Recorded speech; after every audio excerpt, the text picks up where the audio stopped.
이번엔 섬에 얽혀있는 이야기들이야. 바로 시작할게. 첫 번째, 포베글리아 섬. 베네치아와 리도 사이에는 섬뜩한 섬이 하나 있어. 포베글리아 섬이라고 하는데 이 섬은 작은 운하를 사이에 두고 둘로 나뉘어져 있어. 이 섬은 421년 전에 처음 역사에 나타났는데 1379년에 전쟁을 피해 도망친 주민들이 있었던 곳이야. 그리고 1776년부터는 역병이나 다른 병에 걸린 사람들을 위한 검역소로 쓰였고 나중에는 정신병원으로 바뀌었어. 정신병원은 1968년에 문을 닫았고 그 후로는 아무도 살지 않는 곳이 되었지. 이 섬은 초자연적 현상으로 자주 소개되는 곳이기도 해. 섬에 들어가는 건 금지되어 있지만 여러 작가나 사진작가들이 방문한 적이 있지. 유령을 믿는 사람들은 포베글리아가 세상에서 가장 유령이 많은 곳이라고 주장하기도 해.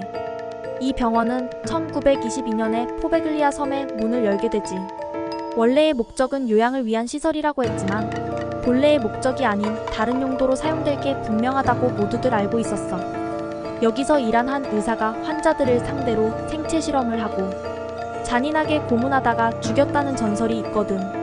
그 의사는 자기 실험에 미쳐서 결국 종탑에서 뛰어내려 죽었거나 누군가에게 밀려 죽었다고 전해지고 있어.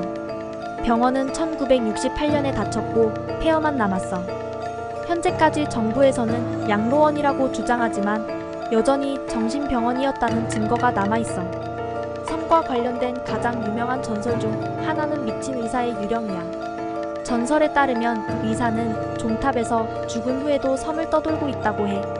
섬을 방문한 사람들은 낡은 의사가운을 입고 창백한 얼굴을 한 채로 돌아다니는 사람의 모습을 보았다거나 설명할 수 없는 소리를 들었다고 하며 이곳을 둘러보던 중 주변의 기온이 갑자기 떨어져 추위를 느꼈다고 하지.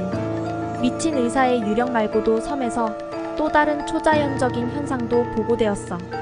방문객들은 섬에서 알 수 없는 속삭임과 발소리를 들었고 섬에 있으면서 공포와 불안감을 느꼈다고 하며 심지어 구토와 어지럼증을 호소하는 사람들까지 발생하게 되지. 일부는 버려진 건물에서 병원에서 지냈던 환자나 전염병의 희생자 유령을 보았다고 주장하기도 했어. 포베글리아 섬의 어두운 역사는 방문객들이 느끼는 불길한 느낌과 불안감에 영향을 줄 수 있겠지. 흑사병 때의 검역소였던 것부터 정신병원으로 쓰였던 것까지 말이야. 일부 유령 투어나 초자연적 수사관들은 섬에 들어갈 수 있었지만 지금은 일반인들은 출입이 금지되어 있어. 어두운 과거에도 불구하고 이 섬은 관광객이나 초자연적인 애호가들에게 인기 있는 곳이야. 버려진 건물과 무성한 초목이 섬의 으스스한 분위기를 더해주고 있고 많은 사람들은 섬에서 죽은 사람들의 영혼이 출몰한다고 믿고 있거든. 그러나 안전 문제와 무단 침입의 위험 때문에 지금은 섬에 들어가기 어려워. 포베글리아 섬은 이탈리아에서 가장 귀신이 많다는 소문이 있는 섬이지만 실제로 그런지는 아무도 확실히 모르는 거 아니겠어? 두 번째, 멕시코 인형의 섬. 멕시코 시티 남쪽의 소카이미코 운하에는 섬뜩한 섬이 하나 있어. 이 섬은 라 이슬라 데 라스 무네카스라고도 불리는데 인형의 섬이라는 뜻이야. 이 섬은 원래 농사를 짓기 위해 만들어진 작은 섬이었지만 한 남자의 삶과 죽음이 이곳을 영원히 바꿔놓았어. 1950년대 돈 줄리안 산타나라는 남자가 이 섬에 살게 되었어. 그는 섬에서 농사를 지으며 혼자서 조용히 살고 있었지. 그러던 어느 날 그는 섬 근처에서 익사한 소녀의 시신을 발견하게 돼. 그는 소녀를 구하려고 했지만 이미 너무 늦었던 거야. 그 사건으로 그는 깊은 충격을 받았고 그는 소녀의 영혼이 여전히 섬에 존재한다고 여기게 되어버렸지. 그녀의 영혼을 기리기 위해 돈 줄리안 산타나는 섬 전체에 버려진 인형을 걸기 시작했어. 처음에는 인형의 수가 적었지만 시간이 지남에 따라 그의 광기어린 집착으로 1000개가 넘는 인형으로 불어났던 거야. 이 행위는 자그마치 50년 동안 계속되었고 인형들은 나무와 기둥 같은 여러 구조물에 매달려 섬 전체에 배치되었어. 인형들은 각자 다른 외형을 가지고 있었고 일부 인형은 다른 인형들보다 더 사악하게 보이는 것도 있지.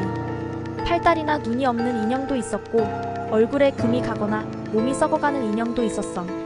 그런 인형들의 으스스한 모습에도 불구하고 산타나는 인형들을 잘 돌보고 있었지. 매일매일 섬을 청소하고 인형들에게 옷을 입히며 마치 인형들이 살아있는 것처럼 말을 건네기도 했다고 해. 그는 인형이 소녀의 영혼을 평화롭게 지켜준다고 믿었고 살아있는 동안 섬에 있는 인형들을 유지하는데 전념했어. 하지만 2001년 9월 17일 돈 줄리안 산타나의 삶은 갑자기 종말을 맞이하게 되고 아이러니하게도 그는 익사한 소녀를 발견한 곳에서 자신도 익사하여 사망하게 되었던 거야. 그의 죽음으로 인해 인형들의 운명은 그저 방치되어진 채로 어떻게 될지도 모르는 불확실 속에 남아있게 되지. 그러나 그 후 몇 년 동안 이 섬은 인기 있는 관광지로 탈바꿈을 하게 돼.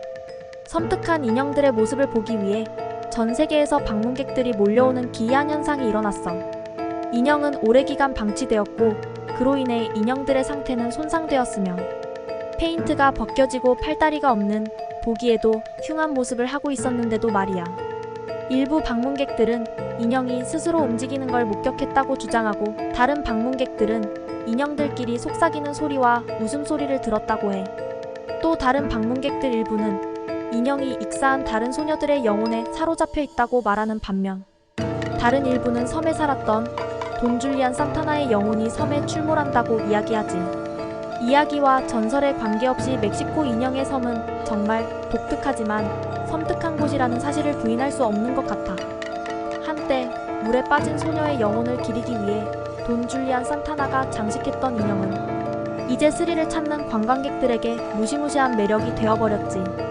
그렇기에 많은 괴담과 전설의 주제가 되는 이 섬은 CNN이 선정한 가장 소름 돋는 장소 7곳에 선정되기도 했어. 하지만 더 소름 끼치는 건 난 분명히 인형을 주문한 기억이 없는데